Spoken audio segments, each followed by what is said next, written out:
परतंत्रता से मुक्त होने के लिए प्रगट में हमारे भारत देशवासियों ने फांसी के फंदे को वरमाला की तरह वंदे मातरम कह के स्वीकार कर लिया। झूल गए, जय हिंद वंदे मातरम, फांसी के फंदे पे गोलियां खाई, नाना प्रकार की प्रताड़ना सही, तब जाके स्वतंत्रता का हम सुख ले रहे हैं। देश स्वतंत्र करने के लिए प्राणों की बाजी लगा दी, तब हम चैन से सो पा रहे हैं। अनंत जन्मों से हम जिन विषयों की परतंत्रता स्वीकार करने की प्रवृत्ति से फंसते चले जा रहे हैं, उसके लिए क्या तुम एक जन्म में ये नहीं दे सकते? कहीं भी स्वतंत्रता प्राप्त करने के लिए बलिदान हुआ है, जहां भी देखो, तन का, मन का, धन का, प्राणों का विसर्जन करके भी स्वतंत्रता। कैसे कैसे कष्ट प्राप्त किए महापुरुषों ने। आज हम स्वतंत्रता दिवस मनाते हैं, आनंद उल्लास मनाते हैं, अमृत दिवस मनाते हैं, उनकी कृपा से। जिन्होंने भयंकर कष्ट से रोम कांप जाता है उनकी पीड़ाओं को सुनकर, ऐसा कष्टमय जीवन सह करके हमें उन्होंने स्वतंत्रता दी है। ऐसे ही हमारे महापुरुष जन काम, क्रोध, लोभ, मोह, मद, मत्सर, इनको सह करके और इनके नाश की वृत्ति को खोजा कि ये अभी तक हमारा नाश करते रहे, अब इनका हम कैसे नाश करें। और अपने प्राणों को भगवान के चरणों में समर्पित करके सदा सदा के लिए स्वतंत्र हो गए। परम स्वतंत्र, न सिर पर कोई। जैसे श्री भगवान, वैसे ही भगवान का महान भागवत, किसी का शासन नहीं, परमानंद निमग्न, न मृत्यु का भय है, न काल का शासन है, न स्वभाव का प्रभाव है, एक अद्भुत आनंदमयी वृत्ति। श्रीपाद कह रहे हैं, देखो ये मार्ग है। जब तक आप ये महसूस अनुभव नहीं करते कि हम परतंत्र हैं, तब तक ये अध्यात्म का मार्ग ही कैसे खुलेगा।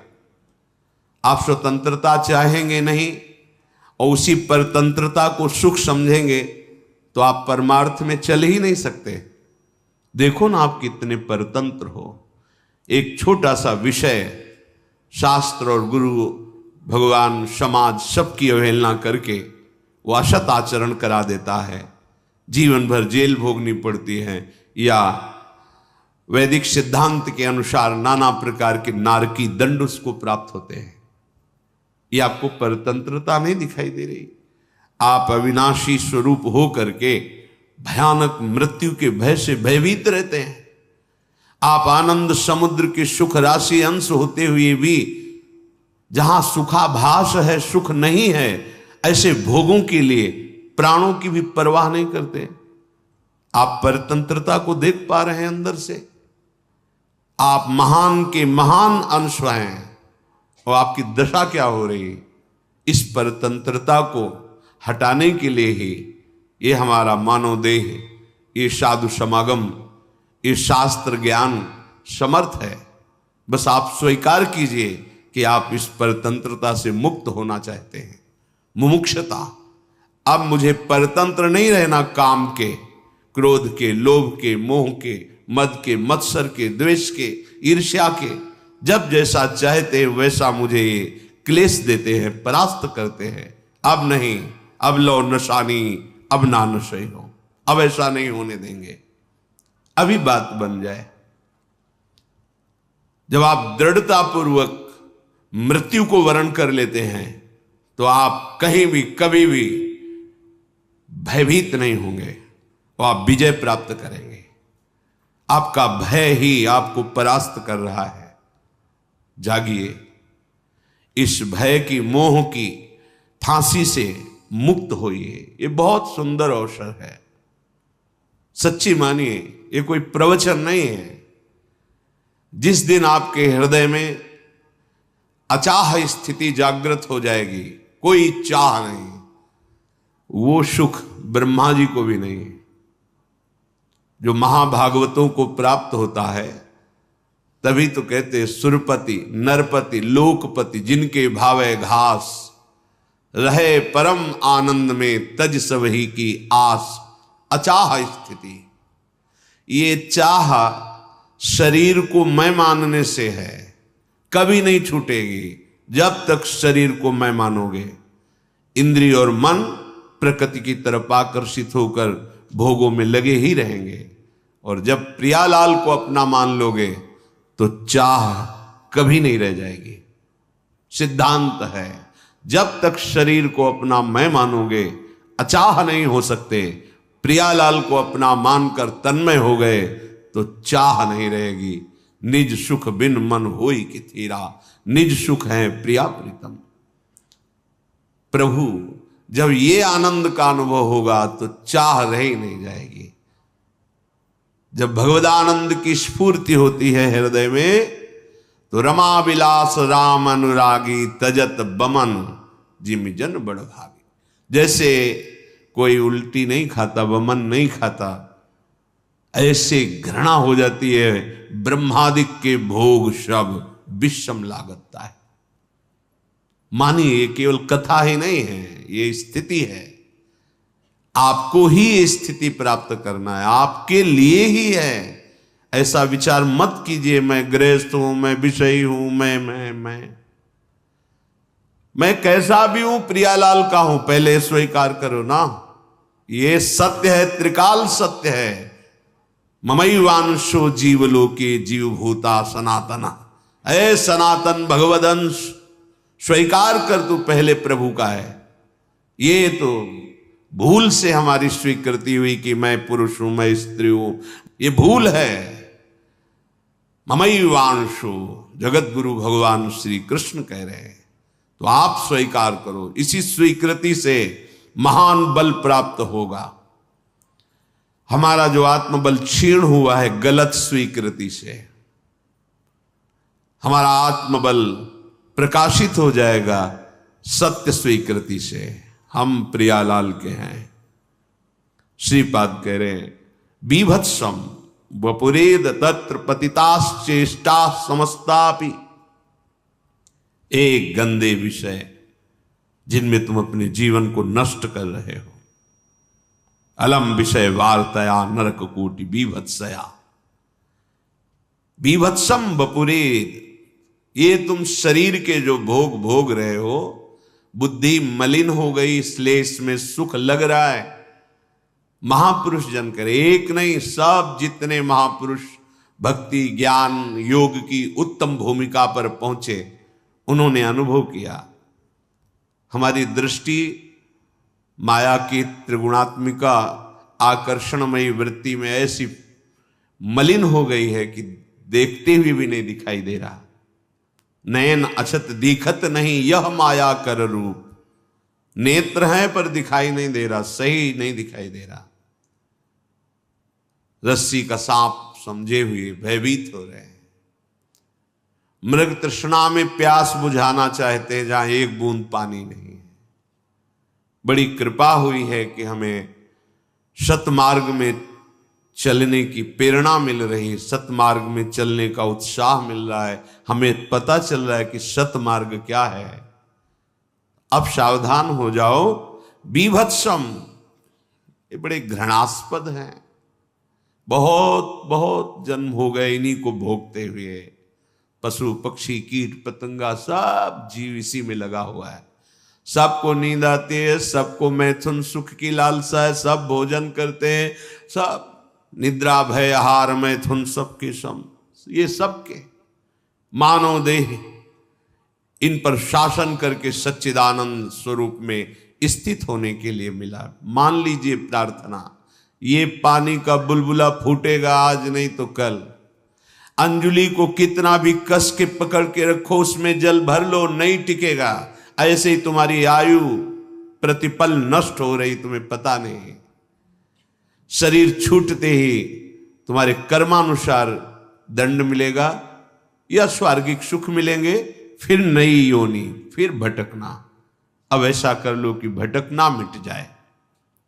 पतिताश्चेष्टा समस्तापि, ये नीच आचरण छोड़ दीजिए, महापुरुष जन कह रहे हैं। आप जानते हो ये गलत है, फिर भी कर रहे हो, क्यों? क्योंकि तुम्हारे हृदय में नाम बल नहीं है। और कुछ भी कर लो, छूटबे के जतन विशेष बांधे जाएगो, होए है विष भोजन जो सुधा सान खाएगो, जागत बागत सपने न सुख सोइए, जुग जुग जन्म जन्म जग रोइए। न जागृत में सुख मिलेगा, न स्वप्न में, न सुषुप्ति में, तीनों लोकों में कहीं भी भाग के जाओगे चैन नहीं मिलेगा। जब तक भगवान नाम का निरंतर रटन नहीं करोगे, न बुद्धि शुद्ध होगी, न तुम्हें अपने में इन विकारों पर विजय पाने के लिए बल का अनुभव होगा, नहीं हो पाएगा। आप निर्बल रहेंगे। जब नाम चल रहा है तब आप इस पर विजय, तब आपकी बुद्धि शुद्ध होगी, तब आपको ये बात समझ में आएगी कि मैं झूठे व्यर्थ सुखों में अपने समय को नष्ट कर दिया। बहुत कीमती समय, जिस श्वास को आप मनोरंजन में नष्ट कर रहे हो, एक श्वास की कीमत पूरे त्रिभुवन की राज्य लक्ष्मी नहीं है। मानो आपने 60 वर्ष खूब धन कमाया, अब आपकी आखिरी श्वास हो, पूरे 60 वर्ष की श्वासों की द्वारा जो कमाई हुई संपत्ति है वो बदले में एक श्वास मांगो दे के तो नहीं मिलेगी। इतनी कीमती श्वासों को परम धन राधा नाम में क्यों नहीं लगा देते, जिससे तुम्हारा यह लोक परलोक सब मंगलमय हो जाएगा। श्रीपाद कह रहे, व्यालुप्यो प्रकृतिम भजन रसमयी मंतस तथैवाकृतिम। तुम अपना स्वभाव बना लो भजन करने का। प्रकृतिम स्वभाव, रसमयीम रसमय भजन करने का। राधा राधा राधा, राधा नाम सुधा रसम, ये रस है, अमृत रस है, प्रेमामृत रस है। स्वभाव बना लो। सेवक जी महाराज कहते हैं, यह जो पर्यो मोहि सहज स्वभाव, श्री हरिवंश नाम रस चाओ, नाव सुदृढ़ भव तरन को, नाम जपत आई सब सोही, देहु सुबुद्धि कृपा करि मोही, पोई सुगुन माला रचो, नित्य सुकंठ जो पहिरो तास, जस बरनो हरिवंश विलास, श्री हरिवंश ही गाय। कृपा करो, निरंतर नाम जपने का स्वभाव बना लो। सेवक जी कह रहे हैं, आचार्य कृपा से, गुरु कृपा से हमारा स्वभाव बन गया है। यह जो पर्यो मोहि सहज स्वभाव, श्री हरिवंश नाम रस चाओ, स्वाद लग गया जिह्वा को, रसेंद्री को नाम रस का। अब फिर क्या हुआ? बोले जितनी महामहिम शास्त्रों के सिद्धांत ज्ञान, उन सब का फल प्रेम, ये सब हमारी बुद्धि में अपने आप जागृत हो गया नाम के प्रभाव से। समझिए, आप समझिए, ये पढ़ने लिखने से जो शास्त्रीय ज्ञान होता है, इससे जड़ चेतन ग्रंथि का भेदन नहीं होता, नहीं होता। विश्वास कीजिए, प्रवचन कर सकते हैं, दूसरों को समझा सकते हैं, अपने में मान सकते हैं कि ज्ञान है, पर जड़ चेतन ग्रंथि का भेदन नहीं होगा। और अगर ये नहीं हुआ तो सारे विकार अंदर पनपते रहते हैं। बात वही की वही है। हम मुख से बात कहते हैं मोक्ष धर्म की और फंसे होते हैं माया के भोग धर्म में।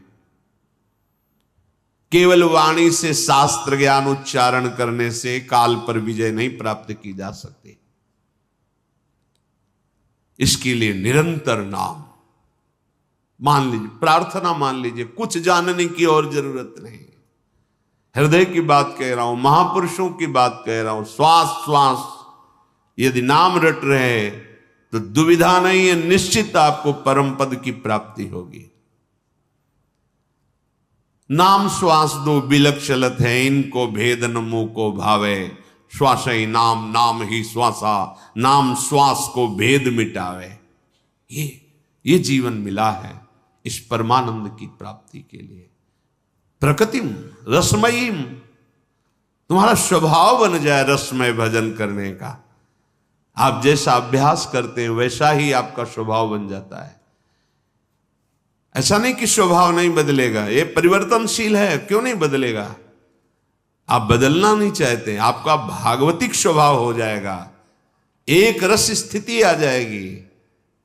आप प्रयास कीजिए, सत्संग के द्वारा, शास्त्र श्रवण के द्वारा बुद्धि को निश्चय कराइए कि जीवन का परम लाभ ये पतित आचरणों का त्याग करके निरंतर नाम जपते हुए भगवत आचरण करना, भगवत प्रसन्नता के लिए सेवार्थ, जगत मंगल के लिए कार्य करना। श्रीपाद कह रहे हैं रसमयी मंतस्तथैव आकृतिम, जब आप ऐसे रसमय भजन करोगे तो आपके अंदर इसी स्थूल सूक्ष्म कारण से अलग एक भाव देह का प्रादुर्भाव हो जाएगा। रसमयी मंतस्तथैव आकृतिम, यदि आप दास भाव से भजन कर रहे हैं तो भगवान का दिव्य दास स्वरूप प्रकाशित हो जाएगा। सखा भाव से तो भगवान का दिव्य सखा स्वरूप प्रकट हो जाएगा, गोपी स्वरूप प्रकट हो, वात्सल्य स्वरूप, सहचरी स्वरूप। आप जिन आचार्यों की शरण में हैं, जो नाम मंत्र जप कर रहे, उसके प्रभाव से आपके इन तीनों देहों से परे एक भाव देह का प्रादुर्भाव हो जाएगा। व्यालुप्य प्रकृतिम भजन रसमयी मंतस्तथैव आकृतिम, कब? जब पतित आचरणों का त्याग करो, गंदे भोगों का चिंतन, उनकी क्रियाएं त्याग करो। बीभत्सम वपुरित दत्र पतिताश्चेष्टा समस्ता अपि व्यालुप्य, जड़ से नष्ट कर दो। ये तभी होगा, हो जाएगा नाम जप और शास्त्र आज्ञा में रहना। नाम जप भी कर रहे हैं और शास्त्र विरुद्ध आचरण कर रहे हैं, फिर नहीं बचेंगे। एक एक शब्द शास्त्र का आपकी सुरक्षा के लिए बना हुआ है। अगर आप मनमानी थोड़ा भी शास्त्र से विलग करेंगे, वही माया आपको धर दबोचेगी, वही आपको पटक देगी पक्का। वही आपका हृदय बलहीन हो जाएगा जहां शास्त्र के विरुद्ध आचरण हुआ। फिर आप निराश, उदास, खिन्न हो जाएंगे, अब हमसे नहीं हो पाएगा, ऐसा आपको अनुभव में आने लगेगा। यदि पतित आचरणों का पतित आचरण वही शास्त्र विरुद्ध आचरण, इनका त्याग करते हुए, ये त्याग भी नाम ही करवाएगा। सबसे पहला मैं प्रिया प्रीतम का हूं, मैं प्रभु का हूं। फिर दूसरा, जिनका मैं हूं उनका अनन्य चिंतन करने का अभ्यास। जब अन्य चिंतन ही नहीं, अन्य संकल्प ही नहीं, तो अन्य क्रिया कैसे होगी? अन्य क्रिया तभी होती है जब हृदय खाली होता है। उसमें हम पापाचरण की वृत्तियों को बढ़ावा देते हैं, छूट देते हैं। नहीं तो उसी में नाम चलाओ, देखो जलन पैदा हो जाएगी। मन के विरुद्ध नाम चलाओ, जलन पैदा हो जाएगी, वो खुद जलेगा, पवित्र हो जाएगा। स्वर्ण अग्नि में तप करके और कांतिमान होता है, तेजवान होता है, उसका मल नष्ट हो जाता है। ऐसे ही ममता मल, मोह मल, ये जो नाना प्रकार के विकार हैं, ये जब मन जलता है भगवान नाम जपने पर, वैसे तो सबका ही जल रहा है, पर भगवान नाम जपने पर जो जलन होती है वो मन को निर्मल करती है, वो सारे दोषों को मिटाती है।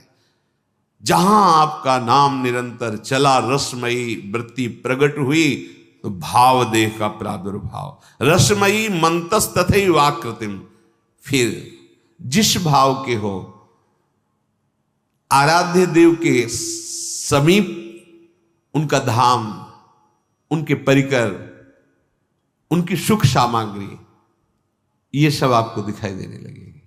दिव्य वृंदावन धाम, दिव्य नव निकुंजे, जिनमें खग मृग पशु पंछी राधा यश का गान कर रहे हैं, अद्भुत शोभा।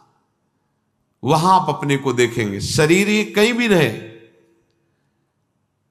स्थूल शरीर कहीं भी है, पर आप अपनी उपस्थिति देखेंगे दिव्य धाम में, प्रिया प्रीतम के समीप, दिव्य लीला में। महासुख, महासुख।